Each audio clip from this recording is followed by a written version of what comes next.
What's up, fellas? So this is one of the heads for that's going on the 302 for the red car.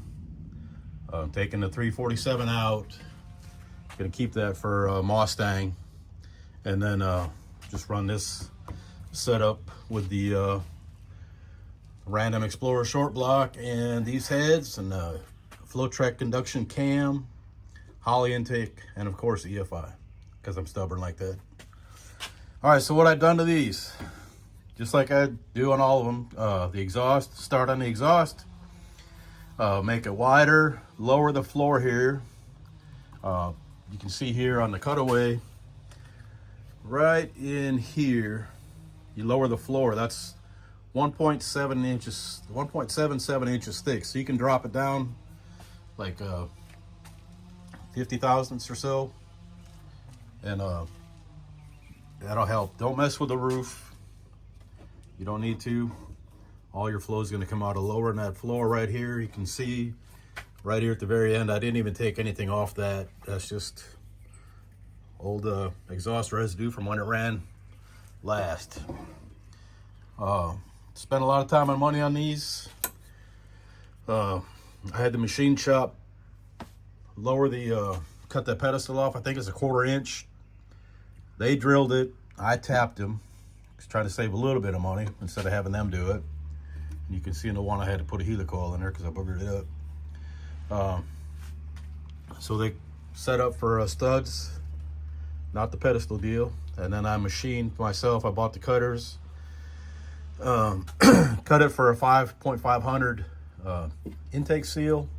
And so I can use a 1.3 spring. And these are the springs we're using. Got those through Ed at Flow-Tech Induction, FTI. That's the spring we're using. This is the exhaust valve. It's a 1.6, but I had it cut down to 1.55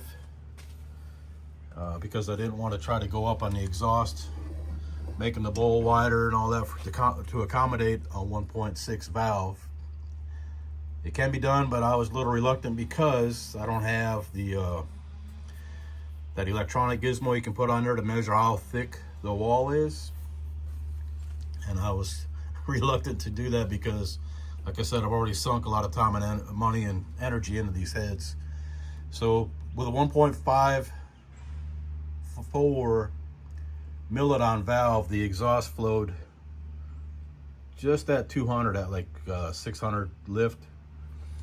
And then the intake with a 1.9 rev valve, that's the brand name, RAV, which came out of a set of AFR 165 heads that I got, used ones. I put that in there, opened up the bowl, and did some port work. And over at Coulter's, it flowed 256, I think, at 600. And it kept on going up, so that's a good sign. I think it went up to 266 at like 800, but I ain't never gonna have that much lift on them. So I did a couple things too that I found I think probably would help it. I don't know how much more it would help the flow, but so I opened up the bowl toward, put the valves in, lapped them, and then I made sure the bowl was opened up to that, but I didn't go over. You want to go like on your width and your height of your throat here. You want to go around 90% of your valve size. And I kept it a little bit under. I was like at 88%. The exhaust is like 85%. You can go a little higher, but it was working good the way where it's at. And like I said, I didn't want to try to make it bigger. The intake port is just made it a little bigger. Put a sleeve in the pinch there, and just roughed it up with a 36 grit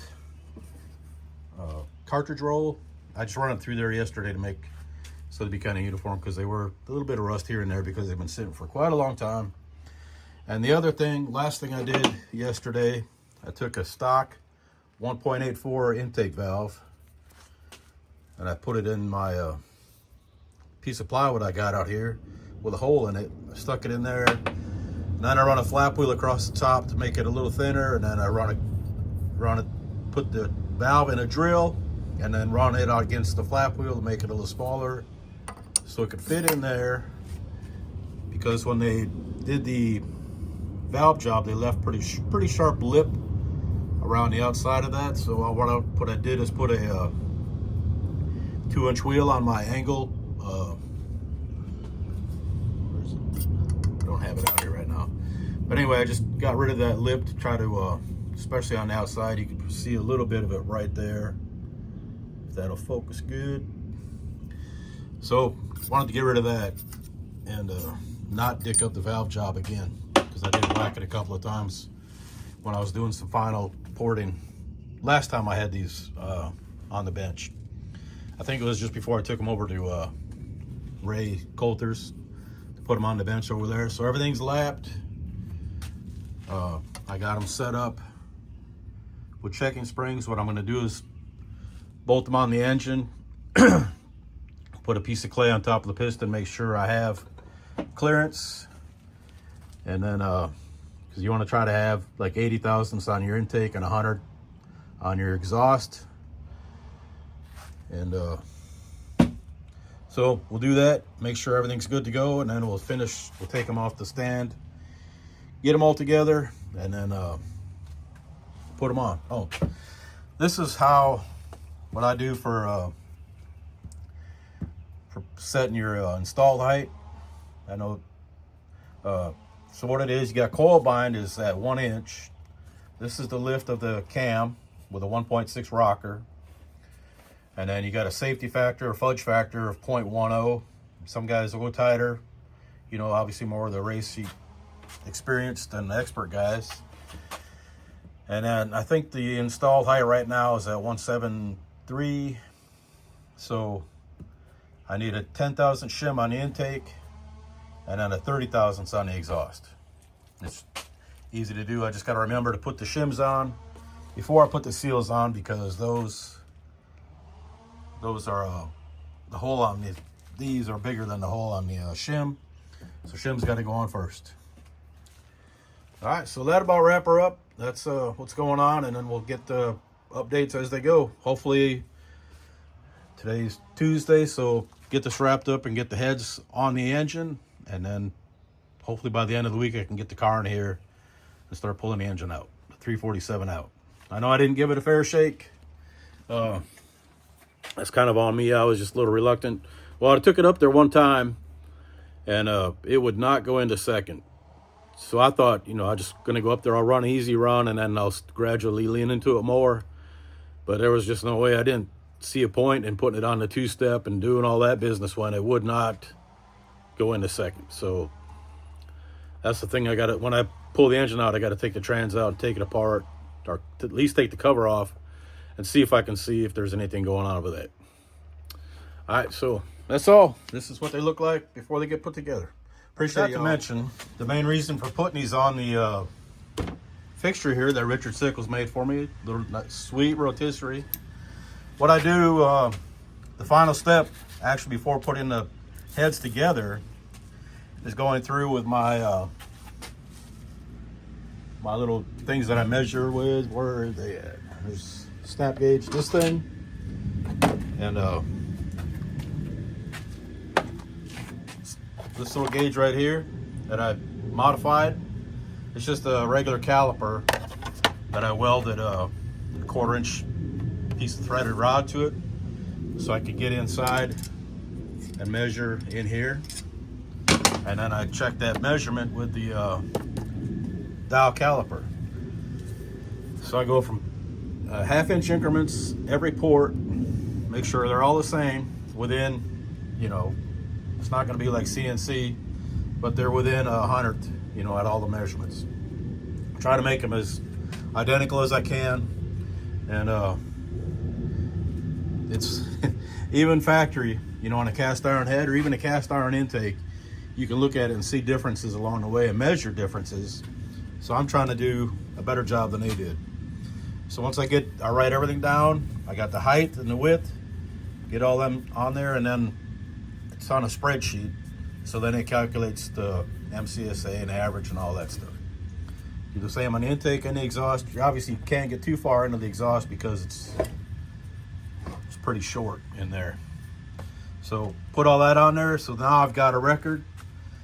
When I put the other head on the rotisserie, I can go ahead and go port by port by port, every half-inch increments.